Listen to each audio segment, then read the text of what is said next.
এটা হলো আমরা এই মৎস্য সপ্তাহ উপলক্ষে সারা রাঙ্গুনিয়াতে শুধু 3 জনকে পুরস্কৃত করি।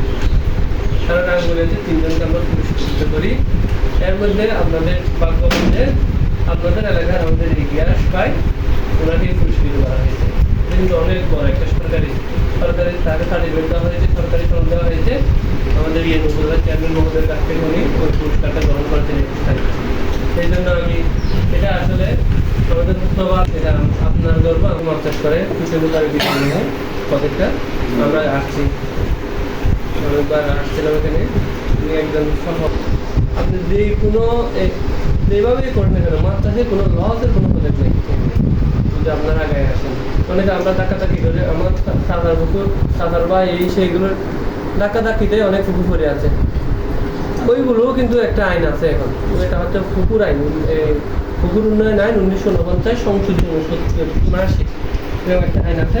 ওই আইনের মাধ্যমে ওটা কিন্তু কেউ ডাকাতাকি করে পুকুর ফেলে রাখতে হবে।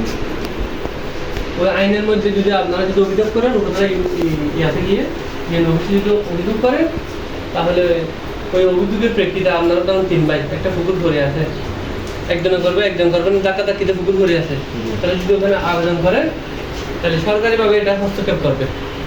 হস্তক্ষেপের স্টাইল হচ্ছে ওইরকম, যদি আপনাদের 3 ভাই থেকে দেখুন একজনে করতে চাই সে আগে খাবে, সরকারি নেবেন এটা। আপনাদের জিজ্ঞেস করা হবে আপনারা 3 জনের পক্ষ থেকে কেউ করবে কিনা, যদি সে করে সে পাবে। আর যদি 3 জনই করে নাই, সরকারের রাষ্ট্রীয় সম্পত্তি হিসেবে এটা সরকার বাজেয়াপ্ত করবে, এটা প্রুভ করবে করে তৃতীয় আরেকজন কেউ যদি করতে চায় তারা দিবে, ওই টাকাটা আপনাদের বাক্য দিবে। মানে এটা লসের কিছু নেই, পয়সা হবে কিছু নেই। অনেক আগে সরকার এরকম যদি করে আসে করে থাকে আপনারা এটা চেষ্টা করবেন। আর অনেক এখানে আমাদের এই এরিয়াটাতে অনেক জায়গা খালি আছে, ধরেন অনেকে ফুল গাছ কিছু জমি কিছু পানি থাকে।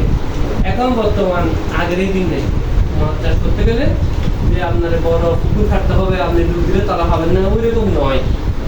পুকুরে আমি আপনাদেরকে এরকম একটা কার্ড দিচ্ছি, ওখানে জন্য শুধু 5 ফিট হলে হবে। মোট কথা হচ্ছে সূর্যের আলো যদি তালা পর্যন্ত যায় তাহলে ওই পুকুরের মাছ চাষ হবে। এবার চিন্তা করেন আপনি ডুব দিয়ে তালা পাবেন না, ওটাতে সূর্যের আলো তো ফসবে না, এখানে এই পুকুরে মাছ চাষ বড় হবে না।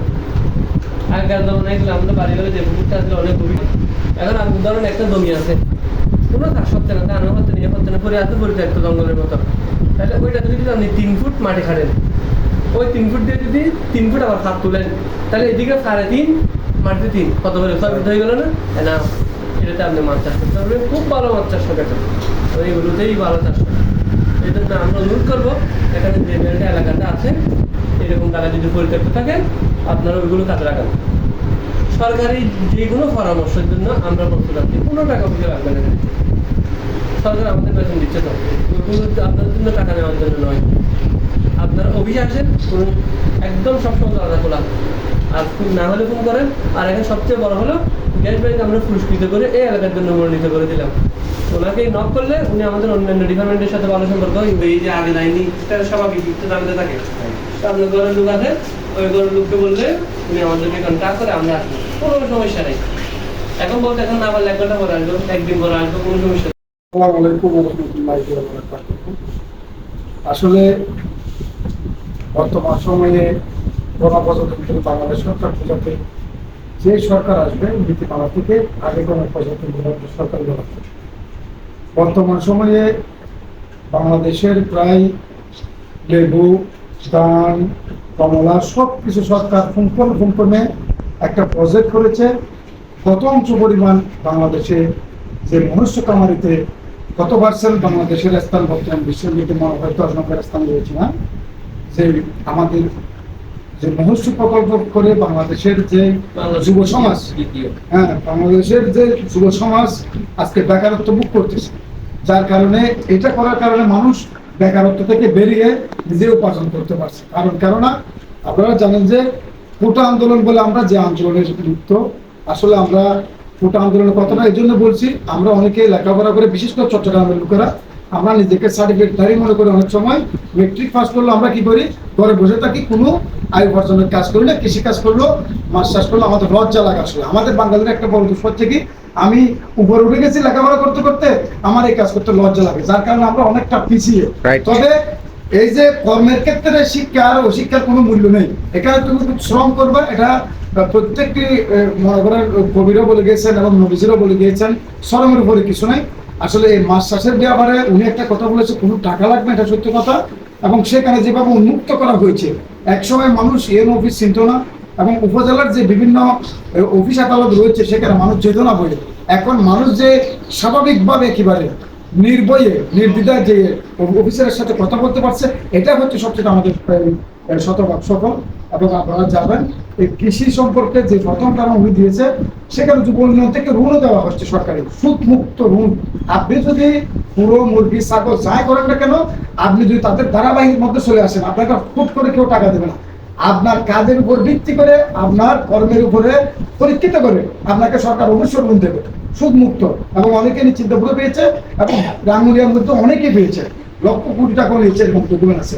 তাই আমরা মহস্য প্রকল্পের দিকে একটু নজর দেব, এবং নিজেকে স্বাবলম্বী করতে হলে অবশ্যই নিজেকে সবকিছু ভুলে গিয়ে আমরা নতুন ভাবে আমরা মাঠে মধ্যে নামিয়ে পারবো। ধন্যবাদ সবাইকে।